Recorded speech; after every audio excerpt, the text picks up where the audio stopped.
비판과 반대를 극복하려면 이라는 제목으로 하나님 말씀을 함께 묵상합니다. 우리는 아주 뜻있는 일, 좋은 일, 귀한 일 등 보람이 있는 일을 마음 단단히 먹고 시도하였다가 예기치 않은 반대에 부딪혀 낭망해 본 경험을 가지고 있습니다.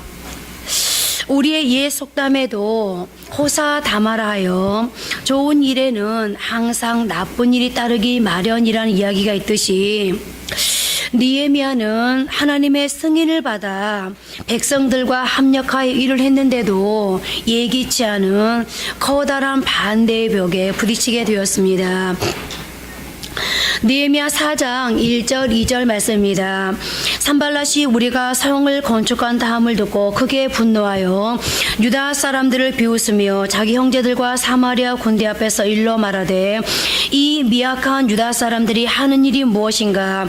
스스로 경고하게 하려는가? 제사를 드리려는가?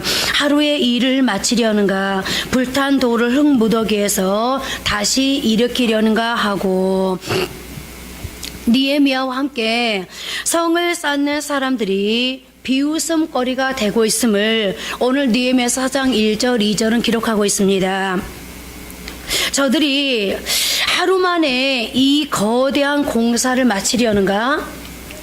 하나님께 예배드리면 이 엄청난 일이 그대로 이루어질 수 있단 말인가? 다 불타버린 벽돌과 보잘것없는 재료를 가지고 저 어마어마한 공사를 저들이 할 수 있다고 생각한다는 말인가? 라고 이제 비웃는 수많은 무리 앞에 이스라엘 백성들은 서 있는 것입니다.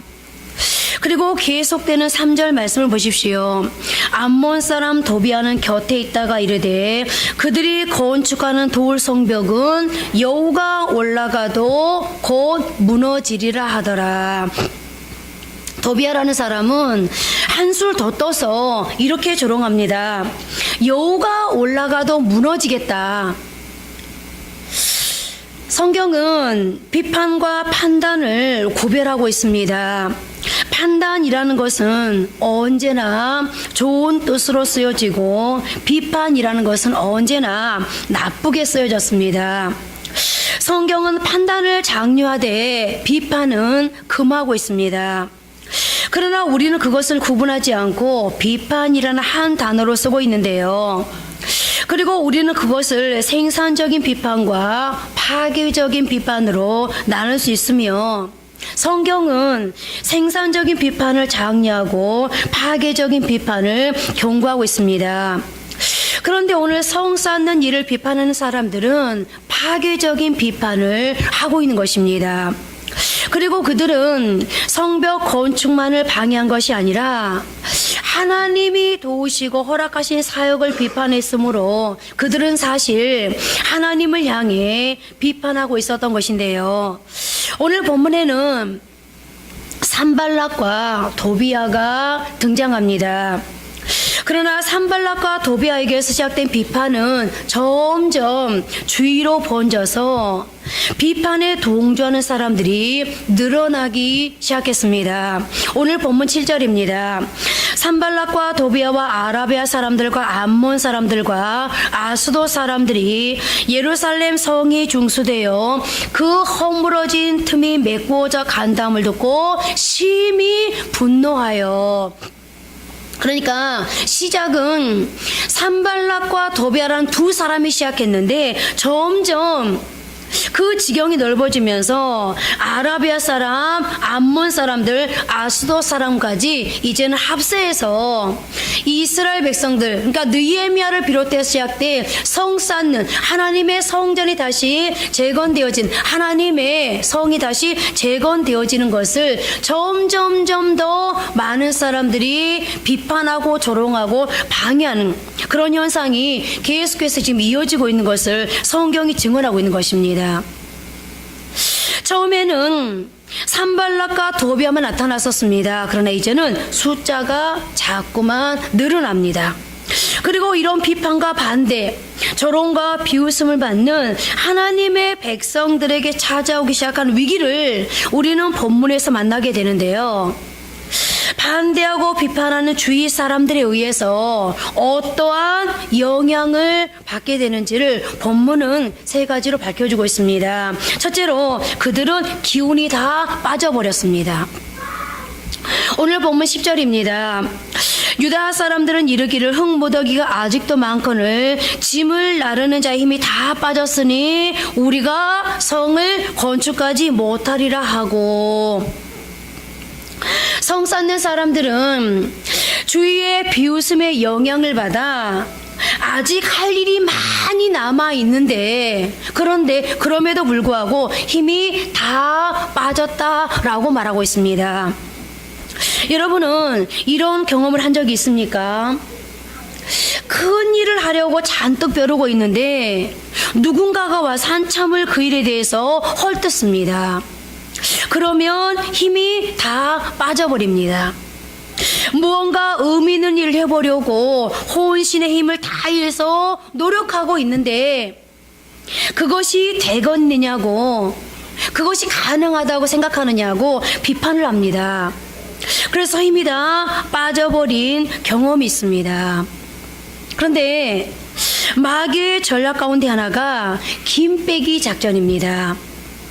성경의 사탄은 항상 하나님의 백성들의 김을 빼는 것으로 묘사되고 있습니다.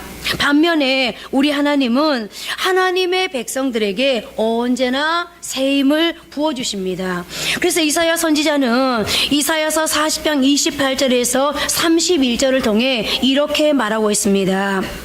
너는 알지 못하였느냐, 듣지 못하였느냐, 영원하신 하나님 여호와 땅 끝까지 창조하신 이는 피곤하지 않으시며 곤비하지 않으시며 명철이 한이 없으시며 피곤한 자에게는 능력을 주시며 무능한 자에게는 힘을 더하시나니 소년이라도 피곤하며 곤비하며 장정이라도 넘어지며 쓰러지되 오직 여호와를 앙망하는 자는 새 힘을 얻으리니 독수리가 날개치며 올라감 같을 것이요 다른 박질하여도 피곤하지 곤비하지 아니하겠고 걸어가도 피곤하지 아니하리로다.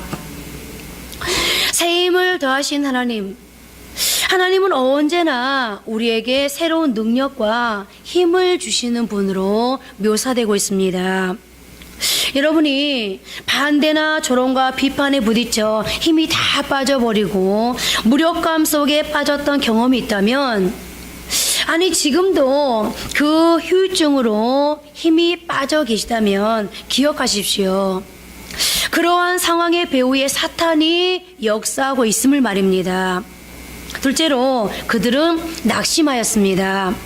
10절을 다시 한번 보십시오. 유다 사람들은 이르기를 흙 무더기가 아직도 많거늘 짐을 나르는 자의 힘이 다 빠졌으니 우리가 성을 건축하지 못하리라 하고, 그들은 힘이 빠졌을 뿐만이 아니라 성을 건축하지 못하리라고 낙심하고 절망합니다. 낭망합니다. 이제는 할 수 없다. 우리에게는 너무 벅찬 일이야. 이 놀라운 사역을 우리는 감당할 수 없어라고 그들은 포기해버리고 싶은 유혹을 받은 것입니다. 그리스도인 교사들이 하나님의 백성들을 가르치기 위해서 만들어낸 다음과 같은 이야기가 있습니다. 이것은 일종의 교훈적인 우화라고 할 수 있는데요. 어느 날 마귀가 악령들을 데리고 하나님의 백성들을 파괴하고 무너뜨리고 타락시키는 일에 사용되었던 무기들을 전시하는 무기 전시회에 참석을 했습니다. 그곳에는 여러 가지 무기들이 많이 전시되어 있었는데 그 중에 한 무기에 제일 비싼 값이 매겨져 있었습니다. 이것을 궁금하게 여긴 악령들이 마귀에게 물었습니다. 두목님, 이 무기에는 왜 이렇게 비싼 가격이 책정되어 있습니까? 그러자 두목이 다음과 같은 대답을 했습니다. 사람들은 내가 이 무기를 사용하는 줄을 모르지. 그래서 나는 이 무기로 간단히 사람들을 사로잡을 수가 있었어. 이 무기 때문에 하나님의 백성들이 얼마나 많이 타락했다고. 바로 그 무기의 이름은 낙심이었습니다. 여러분은 낙심하고 절망해 본 적이 있습니까? 여러분들을 낙심케 하고 절망케 했던 그 이유는 무엇이었습니까? 그러나 여러분, 이 낙심의 배후에는 여러분들이 낙심할 수밖에 없는, 절망할 수밖에 없는 분명한 이유가 있는 것은 사실이었을 겁니다. 그거는 부인할 수 없는 사실입니다. 그 현상 앞에 우리는 절망할 수도 있고 낙심할 수 있었습니다. 그런데 우리가 좀 더 영적으로 생각해 보면 그 낙심할 수밖에 없고 절망할 수밖에 없는 그 배후에는 사탄이 있었다는 것을 아십니까? 사탄은 우리를 절망케 하는 반면 하나님은 어떤 분이십니까? 하나님은 위로의 하나님이십니다. 우리가 낙심할 수밖에 없고 절망할 수밖에 없는 상황을 우리가 살아갈 수밖에 없지만 그것이 인생이지만, 그러나 그때마다 하나님은 우리에게 뭐라고 말씀하십니까? 너 낙심할 수도 있어, 절망할 수도 있어. 충분히 그럴 수 있는데 어떻게 말씀하십니까? 힘을 내라고 말씀하십니다. 그래서 로마서 12장에 보면 성령의 은사 가운데 위로의 은사가 있습니다. 성령의 은사, 성령님께서 우리에게 가져다주는 그런 위로의 은사. 그러니까 성령님은 어떤 분이라는 겁니까? 위로하는 분이라는 겁니다. 성령이 누굽니까? 하나님이십니다. 그래서 하나님께서는 계속 우리에게 위로를 가져다 주지만 사탄은 우리에게 절망을 가져다 주고 낙심을 가져다 주고 날망을 가져다 주면서 우리로 하여금 인생 포기자가 되게 만드는, 그래서 우리가 거기에 속으면 계속해서 우리에게 낙심할 수밖에 없고 절망할 수밖에 없는 상황을 가져다 주는데요. 히브리서 기자는 히브리서 12장 3절에서 이렇게 말하고 있습니다. 너희가 피곤하여 낙심하지 않기 위하여 죄인들이 이같이 자기에게 거역한 일을 참으신 이를 생각하라. 그러니까 이게 무슨 말입니까? 히브리서 기자도 인정하고 있는 겁니다. 너희가 인생을 살아가다 보면 낙심할 수밖에 없고 절망할 수밖에 없는 일을 너희가 겪게 될 것이다. 그런데 그럴 때마다 그 상황을 넉넉히 승리했던 누구를 생각하라고요? 예수를 생각하라는 겁니다. 예수님은 누구보다도 낭망할 수밖에 없는 환경 속에 거하셨습니다. 예수님께서는 얼마나 많은 비판을 받으셨습니까? 바리새인들, 서기관들, 사두개인들, 헤롯파들, 대제사장들에게 그분은 얼마나 신랄한 반대를 받으셨습니까? 얼마나 많은 비방과 조롱을 받으셨습니까? 그러나 주님은 그럼에도 불구하고 오히려 그 비판까지도, 그 조롱까지도, 그 반대까지도 수용하시면서 묵묵히 주님이 가야 될 길을 가셨습니다. 주님이 져야 될 십자가를 지셨습니다. 그러면서 우리에게 말씀합니다. 너희도 인생을 살아가다 보면 그런 일을 겪게 될 것이다. 그러나 그때마다 누구를 생각하라고요? 내가 먼저 그 길을 겪어가면서 승리했던 나 주님을 바라보라고 말씀하십니다. 그리고 히브리서 기자 역시도 우리에게 똑같은 말씀으로 권면하고 있는 겁니다. 이제 우리 모두 그런 예수님을 생각하면서 낙심 가운데서 빠져나올 수 있기를 바랍니다. 셋째로 그들은 두려워하였습니다. 오늘 본문 11절 말씀을 보십시오. 우리의 원수들은 이르기를 그들이 알지 못하고 보지 못하는 사이에 우리가 그들 가운데 달려 들어가서 살육하여 역사를 그치게 하리라 하고, 그들이 알지 못하고 보지 못하는 사이에 우리가 그들 가운데 달려 들어가서 살육하여 역사를 그치게 하리라. 적군들이 그렇게 실제로 말한 것은 아닙니다. 우리가 이 성경을 보면 마치 도비아와 산발랏, 이들이 하나님의 성을 쌓고 있는 이스라엘 백성들을 향해서 우리가 느헤미야도 알지 못하고 이스라엘 백성도 알지 못하는 그 사이에 그들 가운데 달려 들어가서 그들을 살육하고 그들의 역사를 그치게 하리라. 적군들이 말한 것 같지만 실제로 그렇게 적군들이 말한 게 아니라는 거예요. 적군은 우리가 모르는 사이에 쳐들어올 것이다. 그러면 우리는 끝장이다 라고 이스라엘 백성들이 지레 겁을 먹은 거예요. 여러분, 사탄의 전략이 바로 이겁니다. 사탄은 우리에게요, 매번 이렇게요, 우리가 겁을 먹게 만들어요. 사실은 사탄은 우리에게 아무 일도 할 수 없습니다. 그런데 자꾸 우리를 겁먹게 만들어서 지레 우리가 겁을 먹고 어떤 자리에 가게 만들어요? 두려운 자리에 가게 만들어요. 그러면서 점점점 우리를 두렵게 하면서 결국에는 우리를 하여금 포기하게 만듭니다. 그러니까 오늘 여기에 이스라엘 백성들이 지레 겁을 먹으니까 결국에는 어떤 말을 하고 있습니까? 역사를 그치게 하리라. 결국 이 말이 무슨 말이죠? 우리는 이 일을 할 수 없다는 것. 왜요? 적군들이 우리를 쳐들어와서 우리를 살육하고 결국에는 우리가 할 일을 못하게 할 것이다. 결국 그들이 지레 겁을 먹으니까 두려워하면서 어떤 자리까지 가게 됩니까? 역사를 포기하자. 우리는 할 수 없어. 여기서 그치자라는 자리까지 가게 합니다. 그러나 느헤미야는 두려움에 사로잡힌 백성들을 이렇게 격려하고 있습니다. 14절 말씀을 함께 합독하십니다.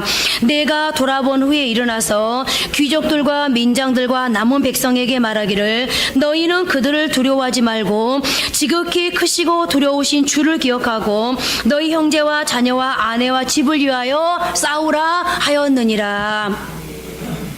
두려워하는 백성들을 보면서 두려워 말라고 오늘 느헤미야는 외치고 있는 것입니다. 여러분, 두려움은 어디에서 오는 것입니까?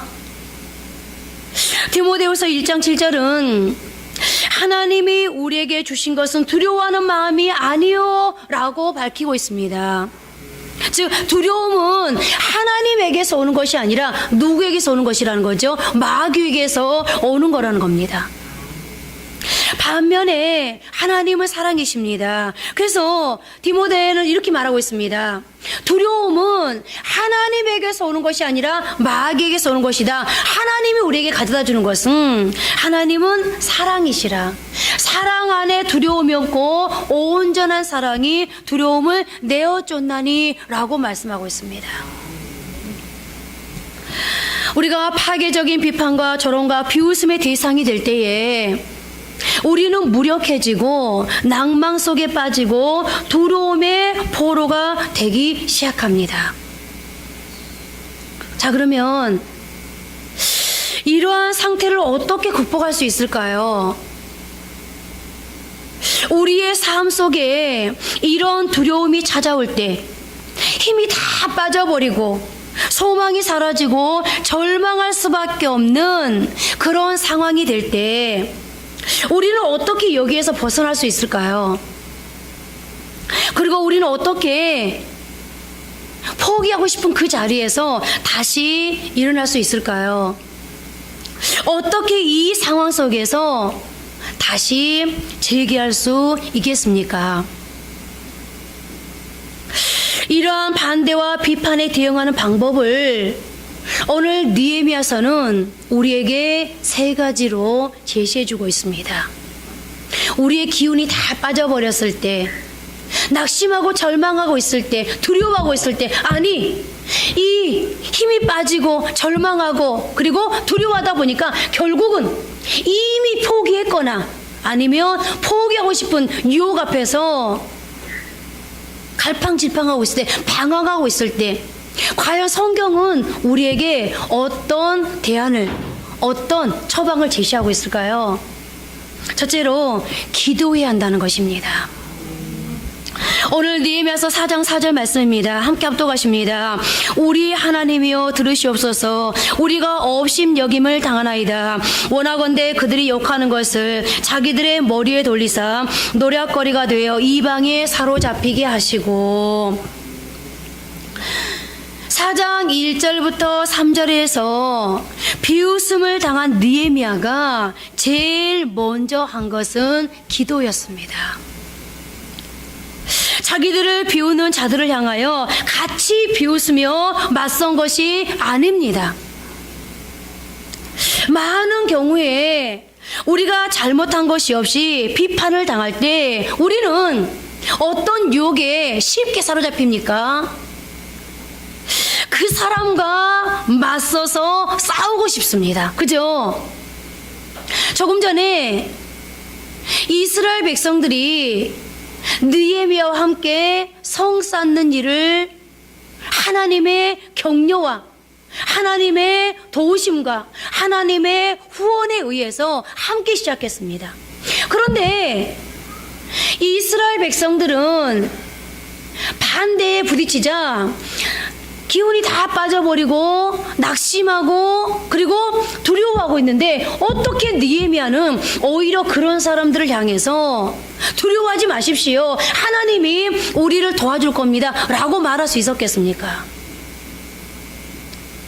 우리가 생각할 때 느헤미야 특별한 사람이니까 느헤미야는 하나님의 살아계심을 체험한 사람이니까 느헤미야는 하나님의 도우심을 이미 경험한 사람이니까 나도 하나님의 특별한 기적을 본 사람이라면 하나님께서 특별히 나를 어떻게 도와주는지 내가 하나님의 일을 이루어 나가는데 어떻게 후원해 주는지를 경험하면 나도 그럴 수 있어 라고 말할지 모르겠지만 여러분 만약에요 한 번 경험한 것 가지고 하나님이 한 번 도우심을 체험한 것 가지고 신앙을 계속해서 낙심하지 않고 절망하지 않고 어떤 반대에 부딪혀도 어떤 어려움에 부딪혀도 어떤 위기 앞에서도 모든 것을 이겨내는 게 신앙이라면 여러분들 성경에 무너진 사람이 왜 있겠습니까? 왜 아브라함 같은 사람이 모세와 같은 사람이 다윗과 같은 사람이 무너지고 쓰러지고 하나님 앞에 실수하겠습니까? 사람은 다 똑같습니다. 그런데 오늘 느헤미야가 백성들과 다른 반응을 똑같은 상황 앞에서 보일 수 있었던 것은 그는 기도하는 사람이었다는 겁니다. 그는 기도하는 사람이었기 때문에 사탄이 가져다주는 이 유혹 앞에 속지 않을 수 있었습니다. 그는 모든 사람들이 반응하는 대로 맞서 싸우는 그 자리에 그는 가지 않을 수 있었습니다. 여러분, 우리가 순간순간 어떤 상황이 닥쳐지면 꼭 내가 어떤 사람이 나를 반대하고 어떤 사람이 나를 비판하고 어떤 사람이 나를 가로막지 않는다 해도 사람이 하지 않아도 상황이 그렇게 계속해서 펼쳐질 때가 있습니다. 그러면은 우리는 뭔가 거기에 계속해서 반응해야 될 것 같은 그런 유혹을 느끼거든요. 그런데 싸우면 여러분들 상황이 됐든 사람이 됐든 싸우면 문제의 해결이 있기보다는 오히려 우리가 더 어려운 궁지에 몰리는 경우가 많습니다. 오늘 느헤미야를 보십시오. 느헤미야는 대응하지 않았습니다. 누가 잘한 것인지 못한 것인지를 따지지도 않았습니다. 그렇다고 염려 속에 빠져서 좌절하고만 있지도 않았습니다. 그는 문제를 가지고 하나님 앞으로 갔습니다. 여러분, 우리가 너무 잘 알고 있는 이야기이지 않습니까? 이사야가 히스기야가 여러분 어떻게 합니까? 자신을 방해하는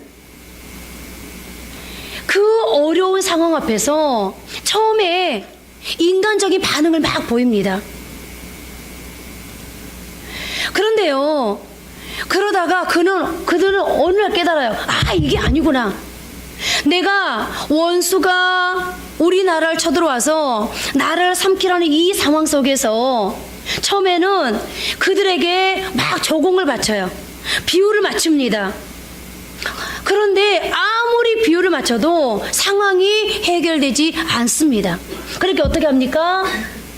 하나님께서 해결해 줄 것을 그제야 처음에는 막 인간적인 방법을 취하다가 비유를 마치고 조공을 바치고 그 사람이 해달라는 대로 다 해주다가 안 되니까 나중에 어떻게 해요? 그때 하나님 앞에 가서 기도합니다.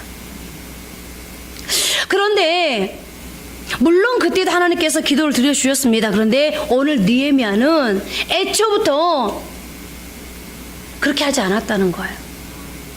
이게 기도하는 사람의 모습입니다. 그는 문제를 가지고 하나님 앞으로 갔습니다.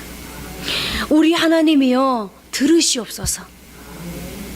우리 하나님이여, 나의 하나님 들으시옵소서. 나의 하나님 이 상황을 보시옵소서. 여러분, 히스기야가 하나님 앞에 아수르가 보낸 편지를 갖다 보여주면서 하나님 들으시옵소서.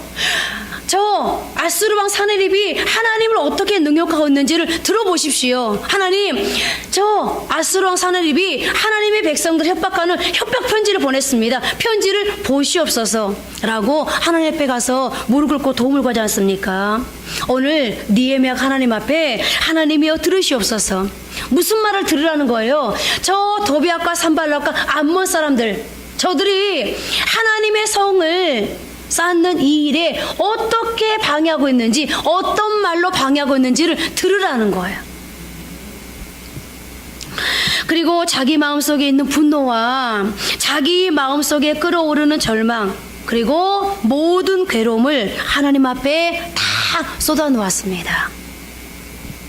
그야말로 느헤미야는 빌립보서 4장 6절 아무것도 염려하지 말고 다만 모든 일에 기도와 간구로 너희 구할 것을 감사함으로 하나님께 아뢰라는 말씀의 비밀을 알고 있는 사람이었습니다.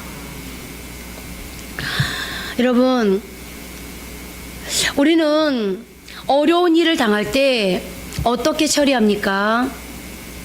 느헤미야처럼 하나님 앞으로 가지고 나아갈 수 있는 그런 지혜를 배워야 됩니다. 그런 하나님을 신뢰하고 믿어드리는 하나님께, 하나님, 저 사람들이 지금 이렇게 방해합니다. 내가 나가서 싸워야 되겠습니다. 이게 아니라 하나님께 기회를 내어드릴 수 있는 그런 믿음의 사람들이 되어지길 바랍니다.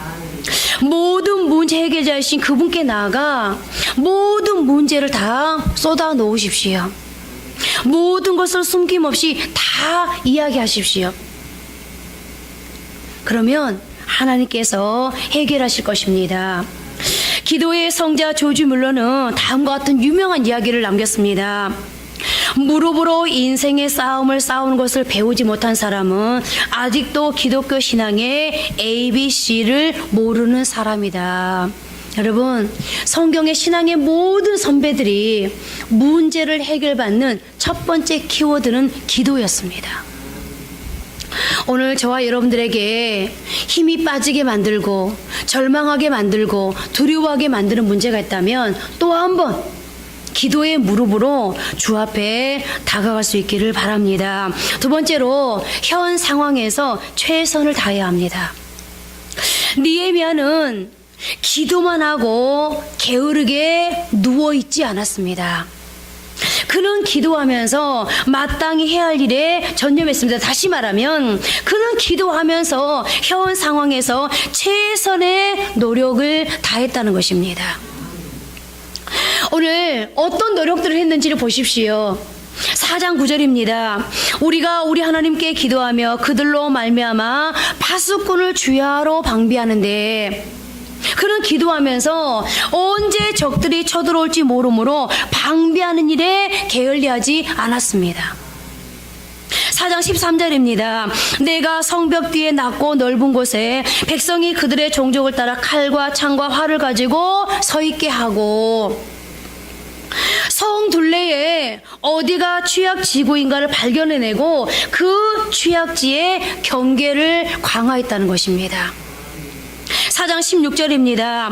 그때로부터 내 수하 사람들의 절반은 일하고 절반은 갑옷을 입고 창과 방패와 활을 가졌고 민장은 유다 온 족속의 뒤에 있었으며 백성의 일부분은 공사하는 사람으로 일부분은 경계하는 사람으로 나누어 놓았다는 겁니다. 4장 17절입니다. 성을 건축하는 자와 짐을 나르는 자는 다 각각 한 손으로 일을 하며 한 손에는 병기를 잡았는데 일하는 자에게 한 손에는 연장을 한 손에는 병기 즉 무기를 들게 했습니다. 4장 18절입니다. 건축하는 자는 각각 허리에 칼을 차고 건축하며 나팔 부는 자는 내 곁에 섰었느니라. 나팔 부는 자를 배치해서 만일의 경우 경계에 연락의 조치를 취하겠습니다. 4장 22절입니다. 그때 내가 또 백성에게 말하기를 사람마다 그 종자와 함께 예루살렘 안에서 잘지니 밤에는 우리를 위하여 파수하겠고 낮에는 일하리라 하고. 여러분들 여기 보니까요, 일하는 사람들에게 집에도 못 가게 했어요. 긴장의 끈을 늦추지 않게 한 거죠. 그러면서 밤에는 보초를 두어 순찰하게 했습니다. 4장 23절입니다. 나나 내 형제들이나 종자들이나 나를 따라 파수하는 사람들이나 우리가 다 우리의 옷을 벗지 아니하였으며 물을 기르러 갈 때에도 각각 병기를 잡았느니라. 여러분들 밤중에도 그들은 옷을 벗지 아니하고 만일의 사태에 대비했습니다. 여러분들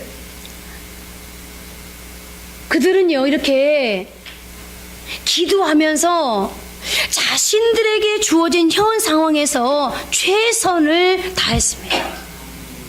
여러분 생각해 보세요. 우리가 기도하면서 내게 주어진 상황에 최선을 다한다는 거 사실 이게 쉽지 않아요.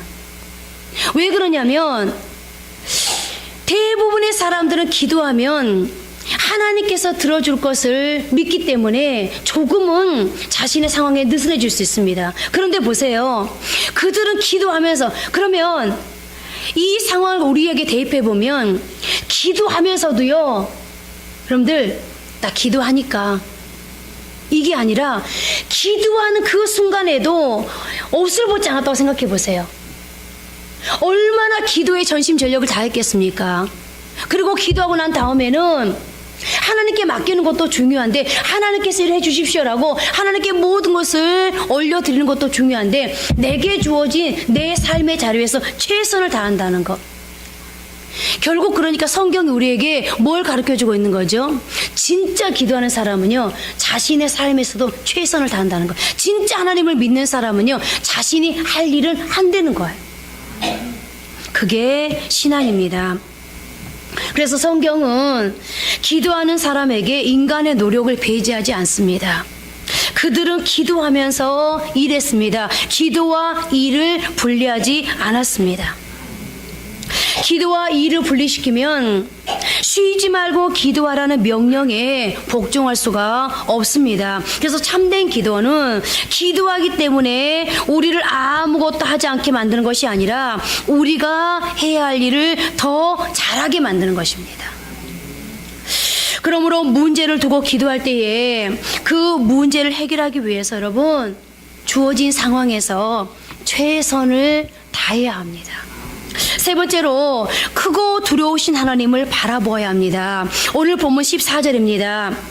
내가 돌아본 후에 일어나서 귀족들과 민장들과 남은 백성에게 말하기를 함께 합독합니다. 너희는 그들을 두려워하지 말고 지극히 크시고 두려우신 주를 기억하고 너희 형제와 자녀와 아내와 집을 위하여 싸우라 하였느니라. 여러분 느헤미야는 지금의 이 상황을 극복하기 위해서 백성들에게 크신 하나님을 기억하라고 독려합니다. 지금 이스라엘 백성들은 무엇의 지배를 받고 있습니까? 이 이스라엘 백성들이 하나님을 안 믿는 게 아니에요. 만약에 그들이 하나님을 안 믿었다면 하나님의 성을 재건하는 일을 어떻게 합력할 수 있었겠습니까? 그들은 하나님을 믿습니다. 그리고 이 성이 다시 재건되어지면 하나님께서 어떤 역사를, 어떤 기적을, 어떤 부흥이 일어날지를 그들은 알고 있습니다. 그런데 신앙인인 그들의 마음속에 지금 하나님은 빠져나가 버리고 무엇이 찾아와 있어요? 두려움이 찾아와 있는 거예요. 어떤 두려움? 우리가 이 성을 계속해서 재건하면 저 사람들이 우리를 방해하는 데서 그치는 것이 아니라 우리가 알지 못하는 사이에 우리에게 쳐들어와서 우리를 살육하고 결국은 이 성도 짓지 못할 거야. 그런 두려움이 지금 빠져 있는 거예요. 그러니까 지금 이스라엘 백성들은 하나님의 지배를 받고 있는 것이 아니라 두려움의 지배를 받고 있습니다. 상황의 지배를 받고 있습니다. 현상의 지배를 받고 있습니다. 그때 느헤미야가 이스라엘 백성들에게 뭐라고 말하고 있어요? 백성들이 왜 두려움의 지배를 받고 있습니까? 왜 환경의 지배를 받고 있습니까? 왜 이 상황에 휘둘립니까? 뭐 하라는 거예요? 크신 하나님, 크신 하나님을 기억하십시오. 여러분, 크신 하나님은 어떤 하나님이십니까? 크신 하나님, 천지를 창조하신 하나님, 그리고 지금도 그 천지 창조의 모든 하나님이 창조하는 것들을 지금도 운행하신 하나님. 그런데 왜 사람을 두려워합니까? 왜 저 사람들을 무서워합니까? 지금 그 말을 하고 있는 거예요. 왜 상황을 무서워하십니까?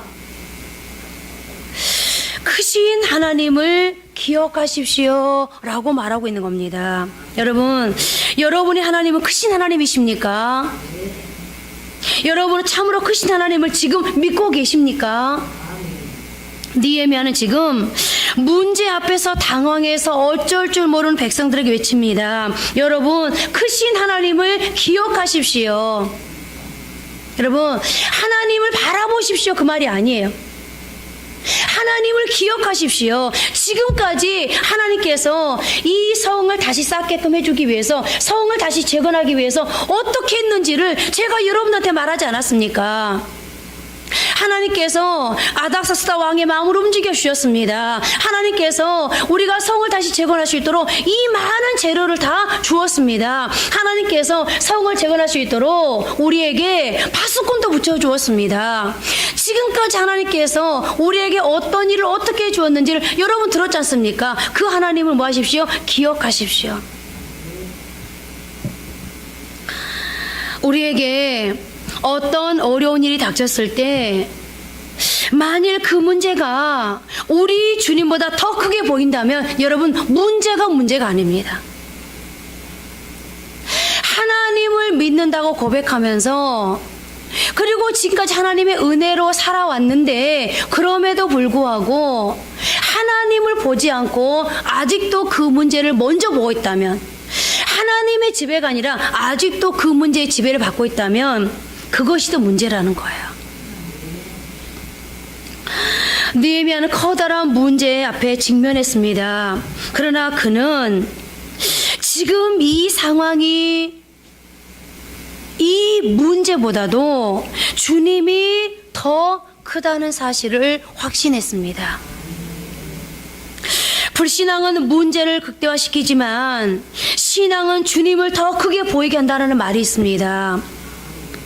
신앙은 우리로 하여금 주님을 더 크게 보게 만들지만 불신앙은 문제를 더 크게 보이게 한다는 말입니다.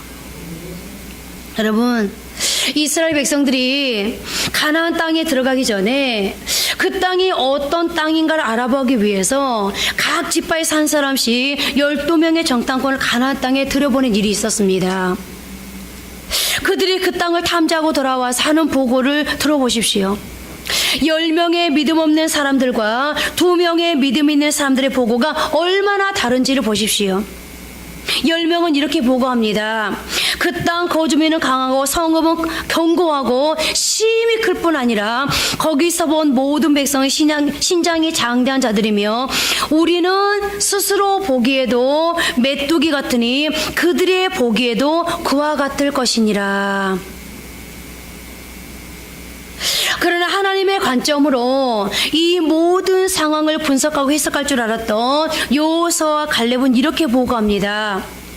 여호와께서 우리를 기뻐하시면 우리를 그 땅으로 인도하여 들이시고 또 그 땅 백성을 두려워하지 말라. 그들은 우리의 먹이라. 여호와는 우리와 함께 하시느니라. 그들을 두려워하지 말라. 그리고 결과가 어떠했는지 여러분들 너무 잘 알고 계시죠. 하나님을 크신 하나님으로, 그리고 그 하나님이 어떻게 일해 줄 것을 믿었던 사람들의 삶의 결과와 현상만을 보고 상황만을 보고 환경만을 보고 지금 내게 주어진 이 모든 여건만을 보았던 그들의 삶의 결과가 어떠했는지 우리는 너무나 잘 알고 있습니다. 하나님께서 아브라함에게 아들을 주시겠다고 약속하셨습니다. 그런데 아무리 기다려도 아들이 생기지 않았습니다. 그래서 그는 절망했습니다. 그의 나이가 100살이 다 되었기 때문입니다. 그때 하나님께서 천사를 보내셔서 아브라함과 사라에게 이렇게 말씀하셨습니다. 여호와께 능하지 못한 일이 있겠느냐? 사라에게 아들이 있을 것이다. 그렇습니다. 하나님의 관점에서 상황을 볼 줄 아는 사람들, 하나님을 크신 하나님으로 확신하는 사람들은 어떠한 문제의 직면에도 대수롭지 않게 여길 수 있습니다. 그리고 그들에게 불가능은 없습니다. 크신 하나님을 신뢰하고 어떠한 상황에도 도전하는 사람들의 발걸음을 막을 수 있는 세력은 여러분 이 땅에 없습니다. 오늘 크신 하나님을 항상 바라보며 하나님이 나와 함께 하시는 사실을 믿는다면 내 주위의 사람들이 어떤 비판을 가해도 조롱하며 비웃어도 우리는 크게 외칠 수 있어야 합니다. 우리 다 같이 함께 이렇게 외쳐볼까요? 저를 한번 따라해 보십니다. 나는 아무것도 염려하지 않습니다. 문제보다 크신 하나님이 계십니다. 그 하나님이 나의 하나님이십니다. 믿으십니까? 오늘 그 하나님을 저와 여러분 모두가 오늘 이 예배 시간에 붙들고 나아갈 수 있었으면 좋겠습니다. 자, 그러면 오늘 느헤미야가 크신 하나님을 기억하십시오. 여러분들 지금 이 문제가 저 사람들이 두려운 게 아닙니다. 두려우신 하나님을 바라보십시오. 오늘 느헤미야가 외치는 것은 이 두 가지였거든요. 오늘 저 역시도 어떤 상황 앞에서, 문제 앞에서 버겁습니다. 무겁습니다. 상황이 부담스럽습니다. 어쩌면 저는 이 설교를 여러분들한테 하는 것이 아니라 제 자신에게 하고 있는 건지도 모르겠습니다. 그런데요, 오늘 느헤미야가 저와 여러분들을 향해서 두 가지를 말씀합니다. 문제가 크게 보일수록 문제를 보지 마시고 크신 하나님을 기억하십시오. 그리고 두렵습니까? 그런데 두려워하지 마십시오. 진짜 우리가 두려워야 될 분은 하나님 한 분이십니다. 라고 말하고 있는 겁니다. 그래서 오늘 14절을 보시면 너희는 그들을 두려워하지 말고 두려우신 주를 기억하고 라고 말하고 있는 겁니다.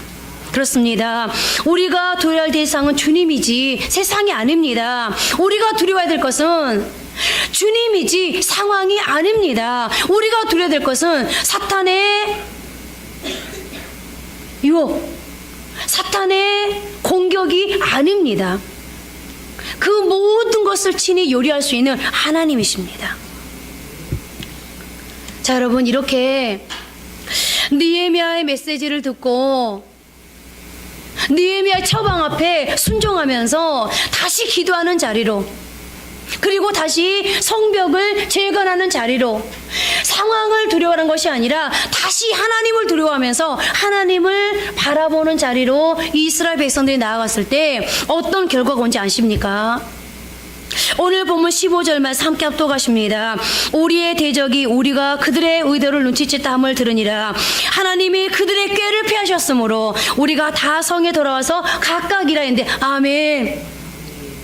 여러분, 하나님이 그들의 꾀를 패하셨으므로 우리가 다 성에 돌아와서 각각 일하였는데 드디어 하나님의 간섭하심이 시작되었습니다. 하나님이 그 상황 속에 역사하기 시작하신 것입니다. 그리고 계속되는 16절 말씀 보십시오. 그때로부터 내 수하 사람들의 절반은 일하고 절반은 갑옷을 입고 창과 방패 활을 가졌고 민장은 유다 온 족속의 뒤에 있었으며. 여기 그때로부터, 여러분들 이 그때로부터가 어떤 때겠습니까? 그때로부터, 즉 하나님을 바라보기 시작한 그 순간으로부터 사정은 달라지기 시작했다는 겁니다. 주님을 기억하고 주님이 크시고 두려우신 분이라는 사실을 묵상한 그 순간부터 문제는 달라지기 시작했습니다. 그때로부터 힘이 다 빠졌다고 실망하고 좌절하고 낙심하던 그들이, 두려워하던 그들이 다시 일하기 시작합니다. 그때로부터 승리의 북소리가 울려 퍼지기 시작했습니다. 그때로부터 모든 상황이 달라지기 시작했습니다. 이제 말씀을 맺겠습니다. 여러분들은 지금 무엇 때문에 마음이 불편하십니까? 무엇 때문에 두렵습니까? 무엇 때문에 마음이 부담이 되십니까? 여러분들에게 어떤 상황이 있으십니까? 우리가 열왕기상 10장을 보면요, 엘리야가 그리시네가에서 하나님이 가라고 해서 사르밧으로 갔습니다. 그리고 그 가부에게 하나님의 메시지를 전하고, 그러므로 그 기근이 된 그때에 기름통에 기름이 마르지 아니하고 가루통에 가루지가 마르지 않는 그런 기적을 가져왔습니다. 그런데 어느 날부터 축복이 시련으로, 축복이 위기로 바뀌기 시작합니다. 그 사르밧에 하나밖에 없는 아들이 죽었습니다. 그러자 이 여인이 자기 아들이 죽자 엘리야를 원망하기 시작합니다. 갑자기 직면한 이 시련에 엘리야를 원망하면서 그는 이렇게 말합니다. 여인이 엘리야에게 이르되 하나님의 사람이여, 당신이 나와 더불어 무슨 상관이 있기로 내 죄를 생각나게 하고 또 내 아들을 죽게 하려고 내게 오셨나이까. 여러분, 엘리야가 아들 죽게 했습니까? 그런데 엘리야가 마치 아들을 죽인 것처럼 원망합니다. 그런 이 상황을 한번 생각해 보십시오. 지금 엘리야는 사르밧 과부의 집에서 얹혀 자는 신세입니다. 그런데 먹을 것이 만약에 떨어져도 지금 굉장히 난처한 상황인데 하나밖에 없는 아들이 죽었습니다. 거기다가 엘리야를 원망하고 있습니다. 그러면 여러분들 같으면 이 상황을 어떻게 처리할까요? 어떻게 반응할까요?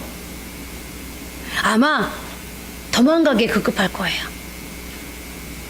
내가 굳이 이곳에 왜 있어야 되지? 내가 저 아들을 죽였어? 왜 내가 원망을 드려야 되지? 내가 왜 이 불평불만을 다 받아야 되지? 그런데요, 당장이라도 뛰쳐나오고 싶은 그 자리를 엘리야는 피하지 않습니다.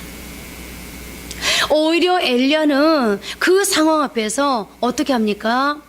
하나님의 명령이 있을 때까지 그 상황을 받아들이면서 엘리야가 맨 처음 했던 반응은요, 기도하는 것이었습니다.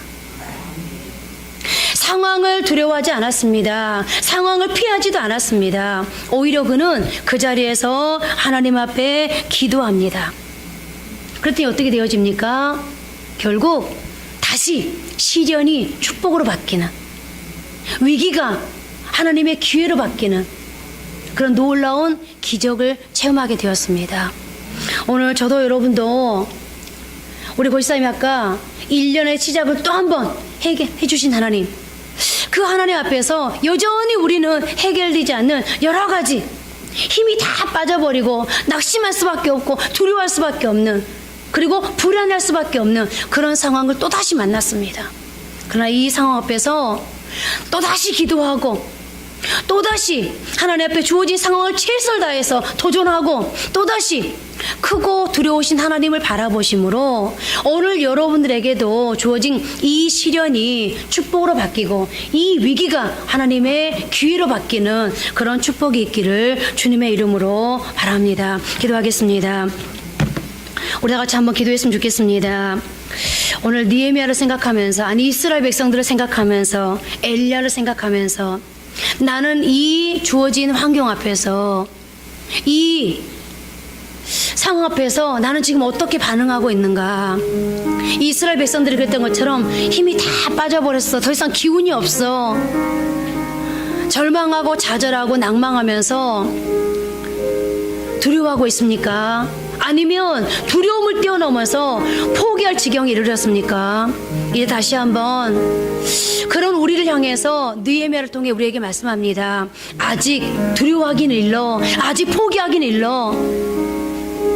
너에게는 아직도 기도할 수 있는 기회가 있어. 아직도 내가 너에게 주어진 상황에서 최선을 다할 수 있도록 나는 아직도 너를 도전하고 있어. 그리고 크신 하나님을 다시 한번 기억해. 왜? 나는 천지를 창조한 전지하고 전능한 하나님이야. 하나님은 우리에게 말씀합니다. 그 하나님의 말씀을 기억하면서 다시 한번 기도할 수 있는 자리로, 최선을 다할 수 있는 자리로, 그리고 하나님 앞에 이제 다시 한번 하나님이 크시고 두려워하는 것을 기억하면서 하나님 앞에 하나님만을 바라볼 수 있는 자리로 갈 수 있게 해달라고 한번 기도하십니다.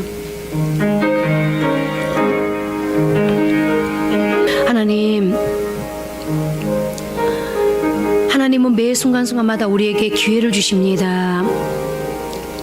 다른 나라에는 없는 구정 명절을 보내면서 하나님, 우리가 연초에 하나님 앞에 마른 뼈도 다시 살아날 수 있다라는 그런 아버지 하나님 주신 말씀 앞에 또 한 번 하나님 이제 도전을 각오했었습니다.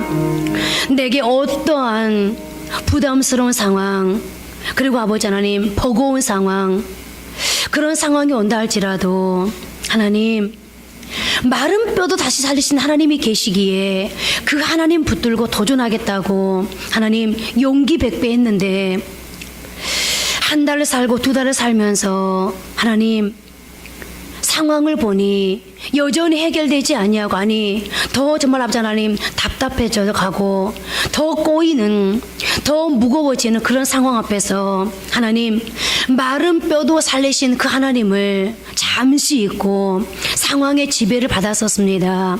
하나님, 그런데 또 한 번 하나님께서 이제 구정 명절을 보내면서 하나님 우리에게 또 한 번 기회를 주시니 정말 정말 고맙습니다. 하나님, 오늘 이스라엘 백성들처럼 하나님, 하나님의 성을 다시 재건하다가 하나님의 부흥을 기대하다가 하나님의 축복을 기대하다가 반대에 비판에 그들이 아버지 하나 가로막히니 그들은 고백합니다. 하나님, 기운이 다 빠져버렸어. 그들은 낙심하고 절망하면서 우리는 이 성을 결코 완성하지 못할 거야. 하나님, 완공하지 못할 거야. 그들은 아버지 하나님 포기하는 자리에 다다랐습니다. 그러면서 두려워합니다. 그러나 기도하는 사람이었던 느헤미야가 하나님의 말씀을 붙들고 또 한 번 아버지 하나님 백성들에게 말합니다. 하나님, 두려워하지 말라. 우리에게는 우리를 반대하고 비판하고 가로막는 저 사람보다 더 크신 하나님이 계시지 않느냐. 하나님, 그래서 이스라엘 백성이 다시 한번 느헤미야를 말 듣고 하나님 앞에 기도하기 시작합니다. 하나님 앞에 낙심하기보다 소망을 보여잡고 다시 아버지 하나님 이루어지기 시작합니다. 크신 하나님을 바라보기 시작합니다. 그랬더니 이 이스라엘 백성들이 할 수 없었던 일, 하나님 원수들이 다 패망할 수 있도록, 그들이 다 흩어져 버릴 수 있도록, 그들의 아버지 작전이 성공하지 못하도록 하나님께서 일을 해주셨습니다. 하나님, 오늘 또 한 번 하나님께서 우리에게 환경의 지배를 받고 있는, 상황의 지배를 받고 있는 우리를 향해서 하나님이 말씀합니다. 너에게는 아직도 기도할 수 있는 기회가 있지 않느냐. 너희에게 상황을 도전할 수 있게끔 내가 너희를 후원하고 있지 않느냐. 나 여호와를 바라보라. 내게 맡겨라. 하나님께서 말씀하십니다. 하나님, 오늘 우리가 느헤미야 이 권면을 받아들일 수 있도록 도와주셔서 다시 한번 하나님 앞에 기도의 무릎을 꿇게 하시고 또 하나님께서 내게 후원해 줄 걸 믿고 도전하게 하시고 또 한 번 크고 두려우신 하나님을 바라봄을 통하여서 오늘 나에게도 우리에게도 그때로부터 하나님의 일하심의 역사가 하나님 이제 나타날 수 있도록 도와주옵소서. 그래서 우리의 시련이 축복으로 변화되어지고 우리의 위기가 기회로 변화되어지는 그런 놀라운 축복이 또 한 번 우리 가운데 찾아올 수 있도록 주여 도와주옵소서. 하나님 오늘도 귀한 말씀을 받고 또 한 주간을 시작합니다. 하나님 구정 명제를 들떴던 마음을 이제는 차분히 가라앉히고 다시 신앙의 자리, 믿음의 자리, 기도의 자리, 하나님을 바라보는 자리로 나아갈 수 있도록 도와주심으로 하나님께서 일하시는 그런 놀라운 역사와 기적을 오늘 느헤미야와 이스라엘 백성들이 체험했던 것처럼 우리 모두도 또 한번 체험할 수 있도록 주여 도와주옵소서. 또 한번 하나님 기도합니다. 사탄의 계략에, 사탄의 작전에 하나님 휘말려 들지 않게 하시고 하나님 이 한 주간에도 오직 하나님을 바라보면서 사람에게 시선을 두고 상황에 시선을 두고 환경에 시선을 두는 것이 아니라 하나님께 시선을 두고 이 한 주간에도 넉넉히 승리할 수 있도록, 그래서 아버지 하나님 한 주간을 보내면서 우리의 인생의 곳곳에 여호와 니시 되시는 승리의 깃발을 세울 수 있도록 하나님이 도와주옵소서. 함께해 주실 것을 믿고 예수님 이름으로 기도합니다. 아멘.